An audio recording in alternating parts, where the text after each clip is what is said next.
am Kristen Kish. I am a chef. Kristen, you are top chef! An author and TV host. I'm so excited to be collaborating with Upwork to bring my latest project that's so near and dear to me to life. My story begins as a 4-month-old Korean baby adopted by the most loving parents who called Kentwood, Michigan home. Like so many adopted kids, I grew up struggling with my identity and place in the world. It wasn't until I went through a deep period of self-reflection and discovery that I realized and embraced my own uniqueness. That's when things really started to take off for me. Which brings us to our project. I'd love to create a super cool, unique, guided culinary journal for kids with open-ended cooking experiments that can help them identify their creative voice early on in life as young chefs and beyond. I've never created something like this before, so I'm partnering with Upwork and their network of amazingly talented independent professionals that includes an illustrator, a co-author, and a marketing guru to bring my vision to life. I will be interviewing 3 finalists for each position and hiring 1 in each category to join my team. Oh, and the best part, we're paying it forward. So I am so pleased to share that proceeds from our culinary journal will be going to an amazing Austin-based charity called What's in the Mirror. They do phenomenal work promoting mental health awareness and suicide prevention to the LGBTQIA+ community and communities of color. And today, to kick things off, I'll be interviewing 3 talented illustrators and then selecting 1 to join my team. Let's get into it. Hi, my name is Abby Bryant. I'm a children's book illustrator in New York City. I'm new to New York. Just being in the city and exploring a lot has been really fun for me. I love to draw people, so anytime that I can bring my sketchbook anywhere, picking up on a real life character can actually inspire a drawing or a story. Being a freelancer is so inspiring. I think that it's really important for a creative person to work this way just because creativity doesn't always flow on a 9-to-5 schedule. For me, that means leaving my house, walking around, going to the park, and find that excitement for the project or that inspiration for the story. Hi, Abby. Hi, I'm so excited to meet you. This is so cool. Likewise. Can you just kind of give me a rundown of who you are?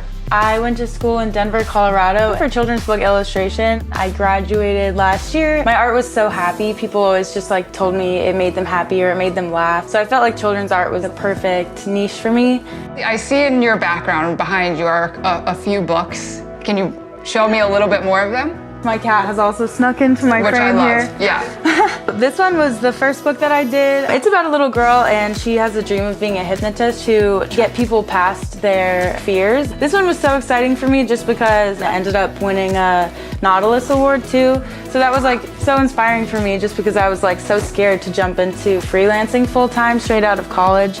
So many people had warned me about being a starving artist. So I learned too, the second I started to own exactly who I was and I came out and all this stuff, things really started to flourish professionally. Have you found yourself living in a place of discomfort that has then provided you a really positive outcome?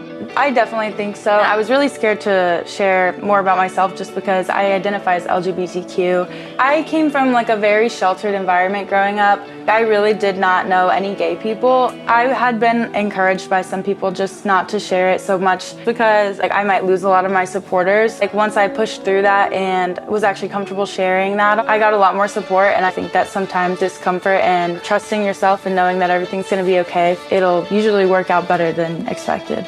Awesome. Well, thank you so much for your time. It's been such a pleasure to talk to you. I think you're so awesome. Have a good day. You too. So what I love most about Abby is that clearly she's doing what she loves and she's doing it right. I also really connected with her coming out and figuring out who she was, and ultimately when she did figure out that she can be who she is, all of this other stuff kind of lifted.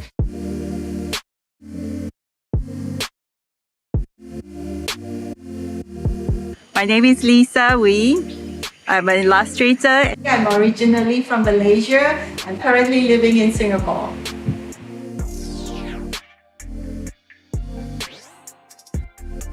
I grew up in a Chinese family. We are very conservative. Art is not something that we would think of as a career. So as a result, I went into nursing, but there was no passion. I was given the opportunity to teach art to international schools. As I was teaching, I realized that there was a lack of representations in children's publications. and I wanted to do something about it. So as a result, I went back to university to study.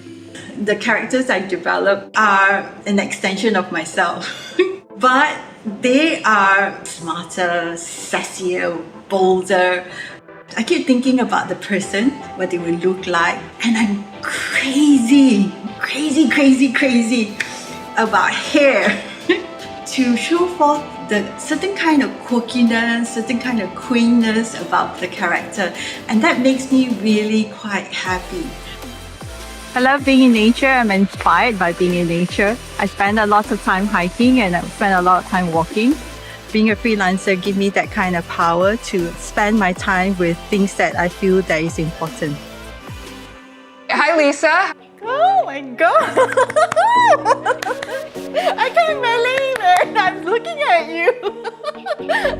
I kind of idolize you ever since thank I saw you. you in Top Chef. Before we kind of really get into it, can you just kind of give me a little bit of information about who you are?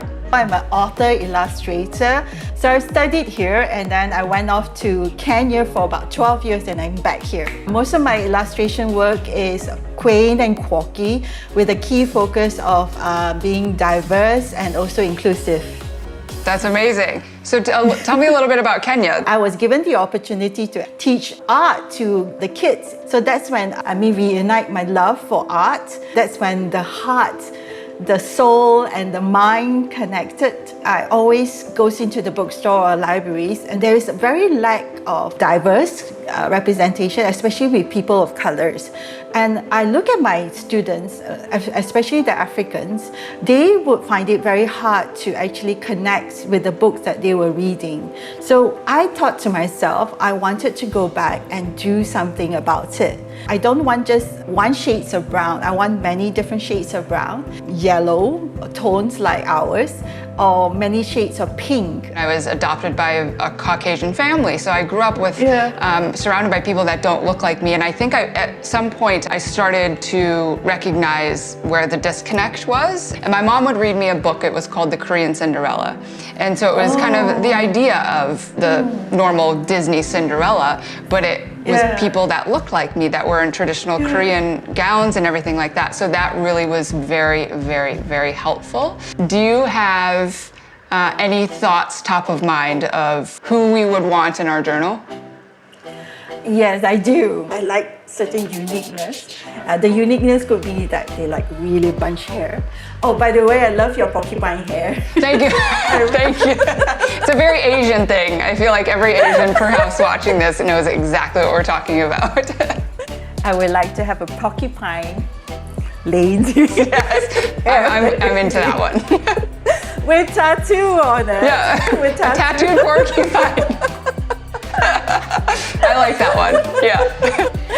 The reason why is that there is always a wrong impression with people with short hair and tattoos. And I would like to bring a different impressions because the journal is about discovering and to embrace that differentness in you. A great answer, by the way. Everything you're saying is like speaking to my soul.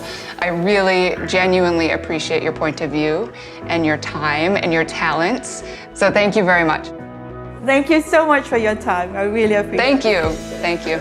So my thoughts about Lisa are amazing. There's something about her that is so aware. She was able to articulate exactly what she was feeling in a way that I could understand it to then build more confidence on why I think she could be the right person. Hey all, I'm Brad Woodard. I'm a graphic designer and I'm based here in Boise, Idaho. My mom's an artist, she's a painter, and so I always knew I was going to be an artist. I was one of those strange kids that when they were a kid, they're like, I always want to be this, I want to be an artist, and I became an artist. In college, I decided to take graphic design to try to find some way to make a career out of art. And as much as I love design, I kind of found that outlet for my artistic or my creative expression was a little bit limited by the client. Like I kept doing the design and I realized other people were illustrating. And I was like, well, I want to be a part of that too. If you look at my artwork, I don't really sit with one style. Being able to freelance allows me not to have to jeopardize my values or work on something that I just feel isn't meaningful. Then you can bring attention to things that you'd want to talk about in very real ways that people can connect to it. My actual goal was not to be working for somebody else all day, every day. I wanted to work so that I could spend time with my family. Being able to freelance, we can take those breaks and go on big long road trips for 2 months.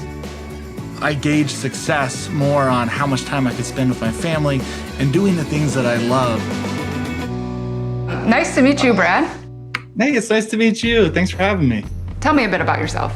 Illustration and art is my passion. My focus is always towards kids. I absolutely love creating for kids, especially something educational, something empowering. Having 3 kids of my own, it especially hits home. So who are some of the people or places or things that have influenced you? It's a lot of nostalgia in my work. I like to have a hint of retro and everything. I love old things. I love the story of old things. As far as clients go, do you want to drop some names? Tell me who you've worked with. Sure.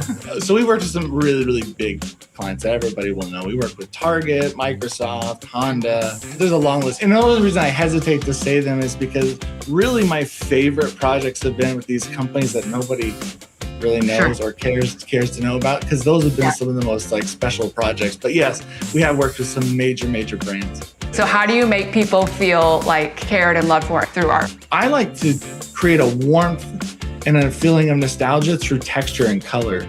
You have these certain textures that they can relate to. I don't have children.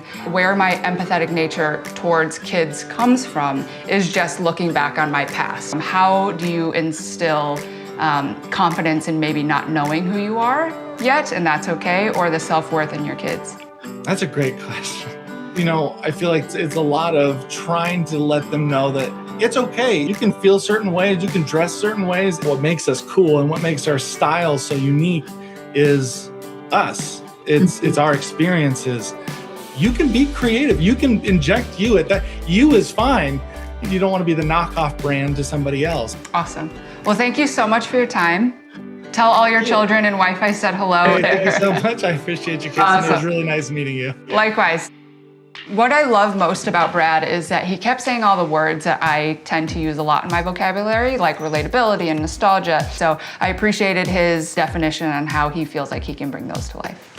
I always get super excited. It's like Christmas, but as an adult, when you're more excited to give gifts than you are to receive them. So I'm very excited to call our winner.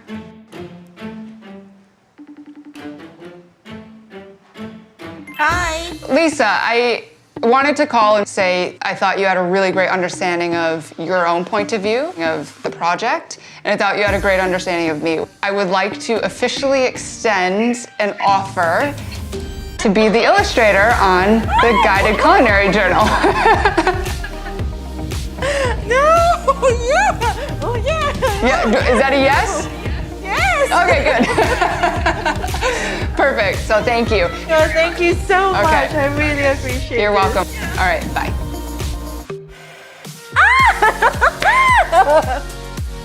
I'm so eager to have Lisa Wee join my team, and next time I'll be interviewing 3 incredible co-authors before hiring 1 to join the team. I'll see you then.